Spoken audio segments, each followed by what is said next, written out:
The new security coordinator was former military himself, and something about Marcus caught his attention immediately. The way he moved through crowds, how he assessed potential threats, the subtle alertness that never switched off, it reminded him of operators he had worked with in classified missions. When he finally worked up the courage to ask the answer, would explain why their quiet bouncer had never seemed intimidated by anything the nightclub scene could throw at him. Welcome to the True Human Tales. Before we dive into this electrifying story of hidden expertise and unexpected heroism, tell me in the comments which city you are watching from today. And if you believe stories about warriors finding peace in unexpected places deserve to be heard, hit that subscribe button. These are the voices that matter. Downtown Metro City came alive after dark, and nowhere was that more apparent than on 5th Street, where Pulse Nightclub stood out as the crown jewel, 4 floors of pulsing beats VIP sections, and the atmosphere that made ordinary people feel like they were living in a music video. Marcus Thompson had been working security at Pulse for 2 years, 8 months, and 16 days. To patrons, he was simply part of the club's infrastructure, reliable, professional, and utterly unremarkable in the way that good security was supposed to be. He worked Thursday through Saturday nights, arriving at 9 p.m. sharp wearing the same black polo shirt with security embroidered across the back, tactical pants, and comfortable boots that could handle 12 hours of standing and walking. The party crowd found him perfectly professional, polite when checking IDs, firm but fair with intoxicated customers, and invisible in the way effective security personnel were supposed to be. He managed the entrance line, efficiently resolved conflicts before they escalated, and maintained order without ever raising his voice. What none of them knew was that Marcus had spent 8 years in Delta Force conducting classified missions where crowd control meant the difference between successful extraction and international incidents. The same situational awareness that made him an excellent bouncer had once made him invaluable in operations where recognizing threats could save entire missions. His positioning was just about checking IDs. It was about maintaining sight lines, controlling access points, and understanding every vulnerability in a space housing over 1,000 people. On busy nights, Marcus had perfected nearly 3 years of being an ordinary security professional, because ordinary professionals could keep people safe without uncomfortable questions about why a bouncer knew so much about tactical assessment and threat evaluation. That strategy worked perfectly until being ordinary was no longer sufficient. Jake Morrison arrived at Pulse as the new security coordinator with 12 years of military experience, 6 as Marine Corps military police, 6 in private security. His job was upgrading safety protocols and training procedures for increasingly complex nightlife challenges. During his first week observing operations, Jake noticed Marcus Thompson. It was obvious Marcus performed duties with the same professionalism as other staff. But Jake's trained eye picked up details civilian management might miss. Marcus positioned himself for optimal coverage of multiple entrances. His scanning patterns were systematic rather than random. When conflicts arose, he resolved them using de-escalation techniques, suggesting formal training rather than street experience. Most tellingly, Marcus never seemed surprised by anything. "How long has Marcus been with the team?" Jake asked Tommy, the assistant manager. "Almost 3 years, best security guy we have ever had. Never calls in sick, never loses his cool. Honestly, he's kind of boring, but that's what you want in security." Jake continued watching Marcus throughout busy periods.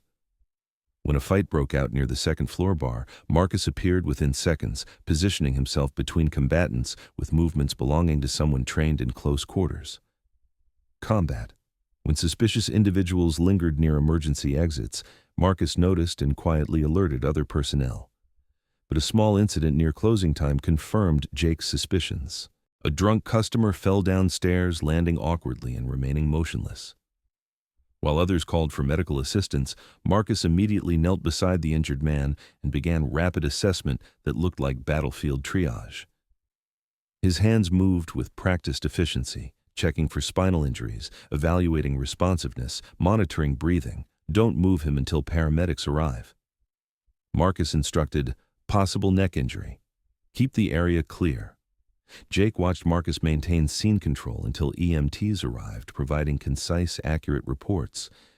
It was textbook emergency response from someone who had clearly done it many times before. After the ambulance left, Jake approached Marcus in the break room. "Good work tonight. You handled that medical situation really well." Marcus looked up from cleaning his radio. "Just basic first aid. Anybody would have done the same. Not everybody would have known to check for cervical spine injury. That's advanced medical training for security work." "Huh." Marcus paused, and Jake saw something shift in his expression. "I took some EMT courses a while back." Jake didn't back down. "Mind if I ask where you learned crowd control techniques? You have got some moves that look pretty specialized." Marcus studied Jake's face. "What's your background?" Jake: Marines, military police, 6 years active duty, then private security. Marcus set down his radio. "What do you think my background is?" "I think you learned crowd control, medical response, and threat assessment in places where getting it wrong could get people killed. Former military, probably special operations, and way overqualified for nightclub security." Marcus was silent for nearly a minute. "Delta Force," he said quietly. 8 years. Deployed to places I can't discuss." Jake felt pieces click into place. "Why nightclub security?" "Because after 8 years of operating in the most dangerous places on Earth, I wanted a job where keeping people safe didn't involve anyone getting shot." Over the following week, Jake and Marcus developed understanding beyond typical workplace relationships. During quiet moments, Marcus shared security insights drawing from experience no civilian training could provide.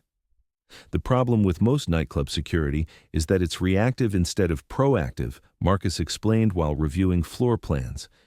"You wait for problems instead of identifying and preventing them."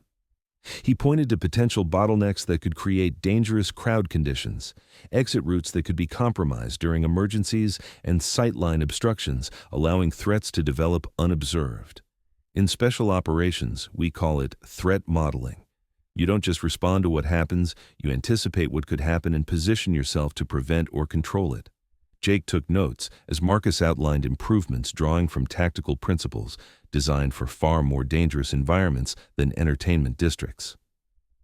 "You miss it," Jake observed. "The operational work." Marcus considered the question. "I miss the teamwork. I miss having a mission that mattered. I miss working with people who understood what we were doing was important, and nightclub security doesn't feel important. Keeping drunk college kids from fighting doesn't compare to hostage rescue operations," Marcus replied with a slight smile. "But it's honest work, and nobody's shooting at me." Jake realized Marcus was just overqualified security. He was someone who had chosen peaceful work as a conscious decision to step away from violence, but still possessed invaluable skills. Those skills would be needed sooner than expected. On Saturday night, Pulse operated at full capacity when Jake noticed something triggering his threat assessment training. 3 men in expensive suits had entered separately, but were now positioned at strategic points, providing coverage of all main exits. They weren't drinking, weren't socializing, and their attention focused on security staff rather than party atmosphere. Jake quietly alerted Marcus' eyes on 3 individuals, possible surveillance operation. Marcus' response was immediate copy. "I see them, professional positioning, too coordinated to be coincidental." Over the next hour, they tracked the suspicious individuals while maintaining normal duties. What they observed confirmed worse suspicions. This was reconnaissance for something larger and more dangerous. At 12:47 a.m., the situation escalated beyond normal security protocols. The attack began with coordinated effort designed to overwhelm security response capabilities. At exactly 12:47 a.m., the 3 surveillance operatives simultaneously created disturbances, a fight on the dance floor, medical emergency and VIP section, and fire alarm activation on 3rd floor. While security responded to apparent emergencies, 6 additional men entered through various entrances, moving with purpose. Having nothing to do with nightclub entertainment, Jake recognized the pattern. This is coordinated assault, professional operation, multiple teams. Marcus' response came through clearly, despite developing chaos. Confirmed. Looks like organized crime, probably trying to establish control over club operations. How do you want to handle this? Jake hesitated. Normal protocol would be contacting police and evacuating customers. But something about how attackers moved suggested they weren't planning to wait for law enforcement. Can you handle this? Jake asked Marcus's answer. Redefined everything the Pulse security team thought they knew about their quiet colleague. Give me 2 minutes to clear exits and position the team. Then we shut this down. What followed was unlike anything club staff or customers had witnessed. Marcus moved through chaotic environment like reading a tactical manual existing only in his memory. He coordinated with Jake using military communications protocols, positioned other security personnel to control specific zones, and began implementing response plans having nothing to do with nightclub security and everything to do with special operations training. Tommy get all customers moving toward main exit in controlled groups. Marcus instructed through radio, Jake take positions near service entrances, neutralizing primary threats. The 6 attackers expected to intimidate inexperienced security guards with overwhelming force. Instead, they faced someone who had spent 8 years dealing with far more dangerous adversaries in far more challenging environments. Marcus engaged the lead operative near the main bar with movements belonging to someone trained in close quarters combat by the world's most elite military units. The encounter lasted less than 30 seconds, ending with attacker disarmed and restrained, while Marcus remained completely calm. One down, he radioed to Jake, continuing with others. By the time police arrived 15 minutes later, all 6 attackers were secured. No customers were seriously injured, and club operations were restored to normal with minimal disruption. Everyone who had witnessed Marcus' response knew their quiet security guard was someone completely different from who they had thought. The Pulse nightclub story spread through downtown entertainment district faster than police reports could be filed.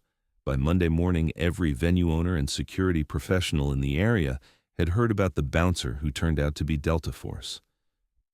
But the real change wasn't how people viewed Marcus. It was how the local nightlife industry began approaching security as professional discipline rather than just crowd control. Jake worked with Marcus to develop training programs elevating security standards across multiple venues. They taught threat recognition, de-escalation techniques, emergency response procedures, and coordination protocols drawing from military experience but applied to civilian environments.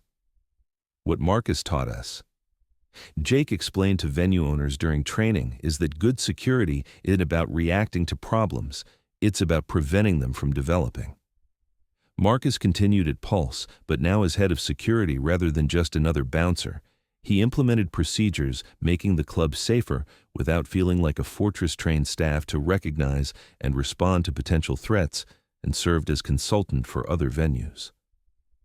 The party crowd that had barely noticed him for nearly 3 years began greeting him by name, asking about his military service and treating him like the professional he had always been.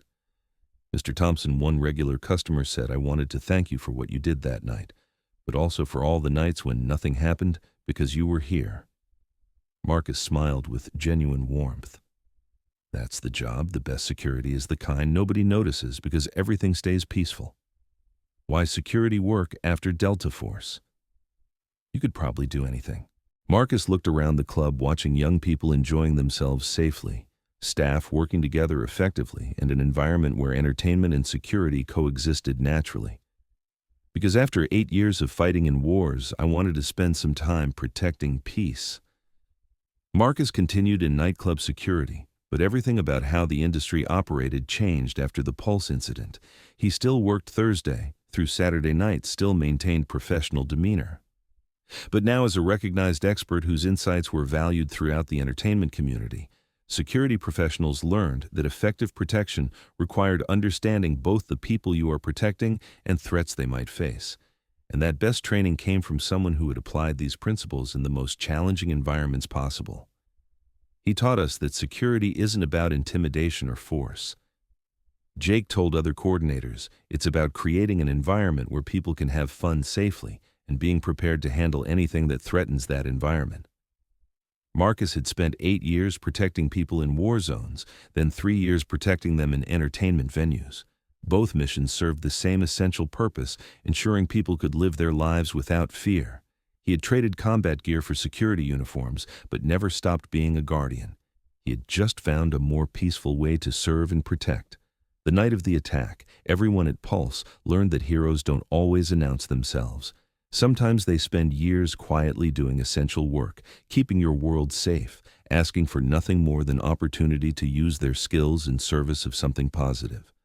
And sometimes, when everything goes wrong, those quiet guardians turn out to be exactly the warriors your community needed all along. At the True Human Tales, we believe that the most dedicated protectors often choose to serve in peaceful environments, not because they have lost their edge, but because they have found meaning in using their skills to preserve rather than destroy. Have you ever discovered that someone keeping you safe had extraordinary background you never imagined? Share their story in the comments below. If this story moved you, subscribe to our channel. We are here to remind you that warriors and guardians work among us every day, usually without recognition until the moment their courage becomes essential. Thank you for watching, and we will see you in the next story.